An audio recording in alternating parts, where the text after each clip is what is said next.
this inequality is a reality. We know that this is not going to get better. It's probably going to get worse. We know that this is bad for society. Well, what do we do?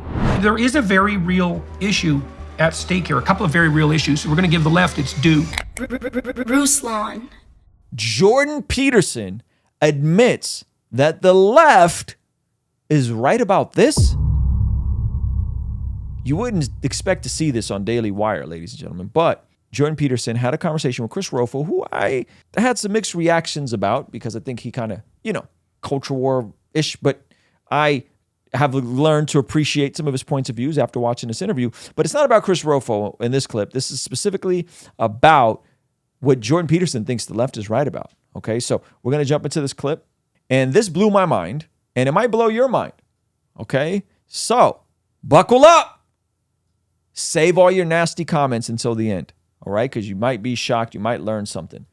And this has to do with, your characterization of conservatism as a series of irritable gestures. One of the things that young people are looking for to orient themselves in the world is a cause that's noble that they can identify with. And it's really up to the community to provide that vision, which is part of their enculturation. And conservatives have done a dreadful job of that, I would say. And liberals as well, like the true liberals, not the leftist type.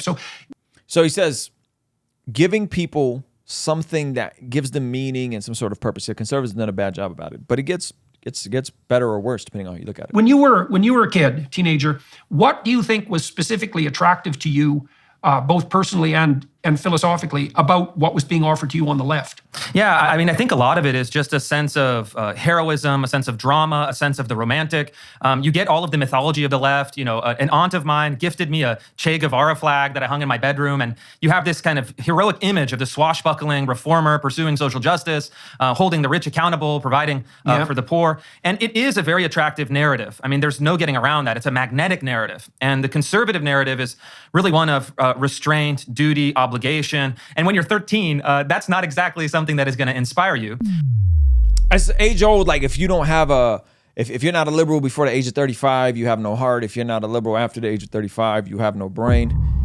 Kind of what he's getting at. And at the same time, I think that I grew up in California, in Sacramento, and the kind of mythology around the University of Berkeley, the free speech movement, some of those great student moments at the time was also something that I gravitated towards. I remember as a teenager, my friends and I would go out and visit the campus at Berkeley and kind of be really kind of wide-eyed and amazed at the university culture. And so those were some of the things. And then, of course, my family members in Italy were kind of old school European working class Marxists. And so they would provide kind of long lectures when we would go back and visit, the thought of Lenin, the thought of Marx, the thought of Gramsci. They approached it from a theoretical basis that was, to me at the time, very attractive because it was putting an intellectual frame to politics. And so it engaged me mentally as well. And so it's an attractive So it was your package. first introduction to political theory, really. Well, so the other thing we could point out, too, is that there is a very real issue at stake here, a couple of very real issues. We're going to give the left its due.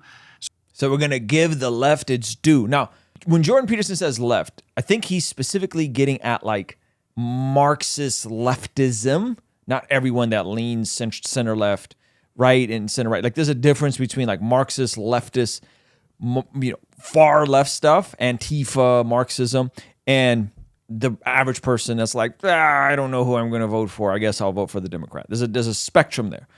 In the same way, there's a spectrum between someone that's like, I'm kind of a DeSantis guy. I kind of like Trump's policies, and like Nick Fuentes and like the goofy alt-right. There's a spectrum there. So he's talking about like the far left end of the spectrum in terms of like all the presuppositions that go into this. And listen to what he says. So the first issue is the pervasive reality of the unequal distribution of both talent and wealth. The unequal distribution of both talent and wealth. All you got to do is go to the scriptures, read Matthew chapter 25, and you see that some people get 5 talents, some people get 3 talents, some people get 1 talent. That is a reality all of us have to deal with. We're not all born with equal talent, equal abilities, equal potential, equal families, equal upbringing. We're equal in that we are designed in the image of God and we have intrinsic worth, but we're not equal in terms of the opportunities that all of us may be presented with, right? Hey, you want to see something crazy? 67% of the people who watch this channel are not subscribed. do me a quick favor. Make sure you hit that subscribe button so you stay up to date on all the videos here on the Blessed God Studios channel. And so Marx famously noted that capital tended to accumulate in the hands of fewer and fewer people as time went on. Now, capital becomes accumulated in the hands of fewer and fewer people as time went on. Okay, so Marx spawned Marxism, communism, socialism. That was one of the presuppositions. The cataclysmic mistake that Marx made, one of many, was to assume that there was something unique about capitalism in the production of inequality. And there's much more thorough work done now on all sorts of theoretical fronts, ranging from physics to economics, demonstrating that that proclivity of resource, let's say, or even substance for that matter, to be unequally distributed is extremely pervasive. And so, meaning it's not capitalism's fault. It's not capitalism's fault. This is just the way things are. And by the way, I grew up in communist Soviet Union. I spent some time in Moscow. I spent some time in Baku. You don't think we had disproportions of wealth, even though there was no homeless people? You don't think there was people at the very, very, very top of the food chain that got access to stuff that everyday people didn't get access to? Even in a actual communist system like China, like the Soviet Union, still wealth disproportionate wealth distribution. So, for example, it is the case that most of the world's capital is in the hands of a relatively few people. But it's also the case that most of the world's water flows through a very small number of rivers, and that most of the world's population lives in a very small number of cities, and that very few planets have almost all the planetary mass. That also applies to stars. It applies to your blood vessels as well. A very small proportion of your blood vessels have the largest volume of flow. That's called a Pareto distribution, and Pareto distributions tend to characterize a certain proportion of natural systems. And so this proclivity for inequality to emerge is real. Did you guys catch all that? The natural tendencies of things is for inequality to emerge. And the danger that capital will accumulate in the hands of a very small number of people is also real, but... And that's a real danger. I think that there was another video where I found where they said, like, the top billionaires control like the bottom 80% of resources or something crazy. But number one, it can't be attributed to capitalism, because every economic system that humans have ever employed produces a Pareto distribution. Now, every economic system creates this disproportion. Now, but the problem there is that if you're a young person and maybe you're looking for a romantic adventure and you see inequality, it's going to grate on you emotionally, because who the hell is happy about the fact that there are disenfranchised street people? And then also people who are even perhaps, with the street person, you might say, well, you've made some bad life choices, but what do you say about poverty-stricken children, especially when they're poverty-stricken in the face of wealth? And so the idea that you're fighting on behalf of the oppressed is a pretty attractive proposition for a young person, even if they're not ideologically addled, right? And it's also a reality that makes conservatives guilty when they're faced with the moral onslaught of leftist activists, because, well, inequality is a painful reality. And the truth of the matter is we really don't know what to do about it. It's a very difficult problem to solve. And it's a complex, the solutions are complex. But then, you can be Che Guevara and you can have a nice flag in your bedroom and your relatives can tell you that you are a young hero in training. And that is a lot more attractive emotionally than, as you pointed out, the message of restraint, duty, and obligation, which is kind of the last thing a 13-year-old wants to hear when he's trying to make his adventurous way out in the world. This is a very big problem. Hey, you may not know I make music, but I have a brand new song that just came out. Here's a quick preview. In a moment, I gotta overcompensate by building tabernacles while the world is rubbernecking Eve one in an Adam's apple. Whoa there, why you wanna go there? Time to shut the door, cause we letting out all the cold air. Yo, Double R back, baby. It's not for Rolls Royce, it's for Rap Ruslan. Let's get it. So hit the link in the description or go to RuslanToTheMoon.com to stream now. I'll see you over there. Why you wanna go there? Yeah. And so here they're acknowledging that this is a real problem. And it's not the left making it up. This is real. Right? This is real. Let me show you guys another clip of this real quick. And watch him unpack this further, and then we can go in deeper into it, and then I can give you guys my solution, which you guys aren't going to like my solution.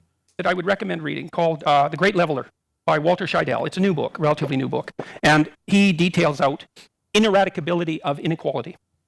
So part of the problem with this process that we just described, where success breeds success and failure breeds failure, is that the people who are succeeding get a disproportionate share of the resource pie, let's say.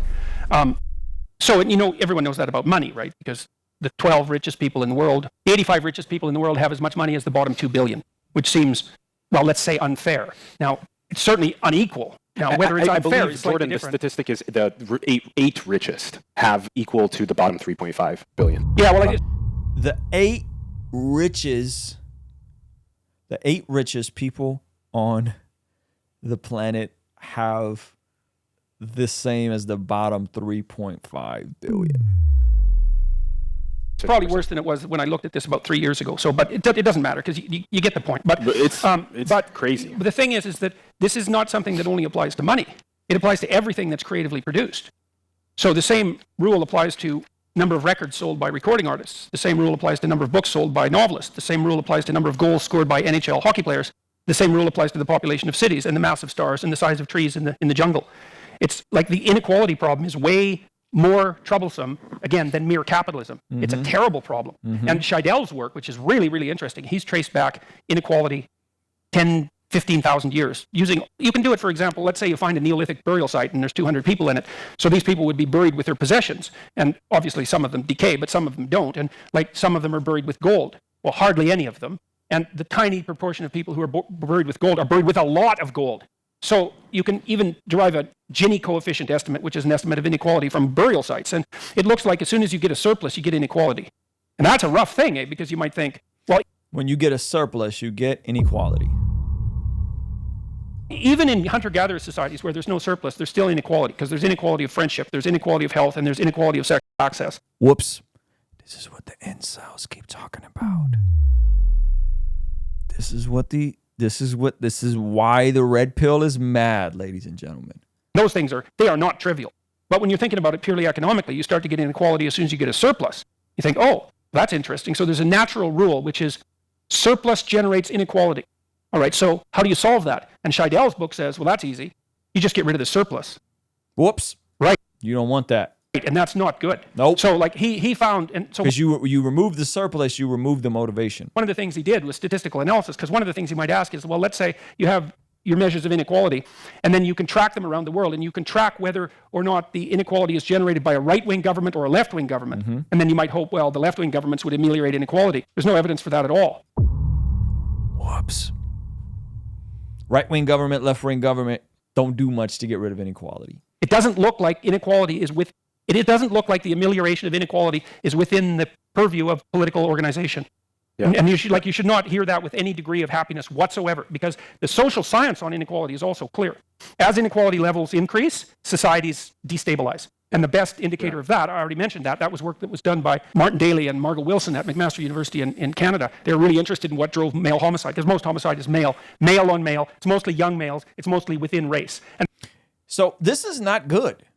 Just so we're clear, this is not good. This is not a good thing. This is a bad thing for society. Inequality is not good.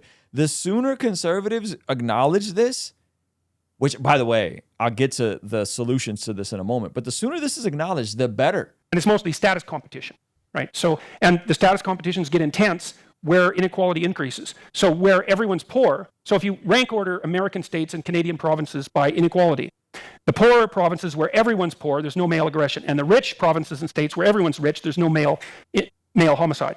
But the states and provinces where inequality is high, the male homicide rate starts to climb up. And it's probably the most aggressive males who get most aggressive most rapidly when inequality increases. So there's a psychological component, but inequality drives male homicide. 0.9 is the correlation. This is called relative poverty. If you go to places with absolute poverty, you'll notice that the crime isn't higher. If you go to places with relative poverty, meaning you live in the Bronx, but you have to take a bus and drive by the ritzy part of Brooklyn every day, or you live in South Central, but you go through the USC neighborhood, you start seeing the disparity. That is actually what drives the inequality. Which means that you actually don't need any other explanation for male homicide. Maybe you throw in alcohol just as an extraneous variable. You don't need any other explanation for the male homicide rate than inequality.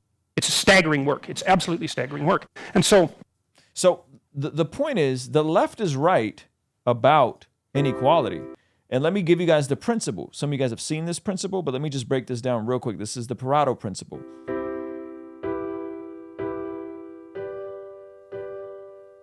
Have you ever been interested in becoming more productive or managing your time better?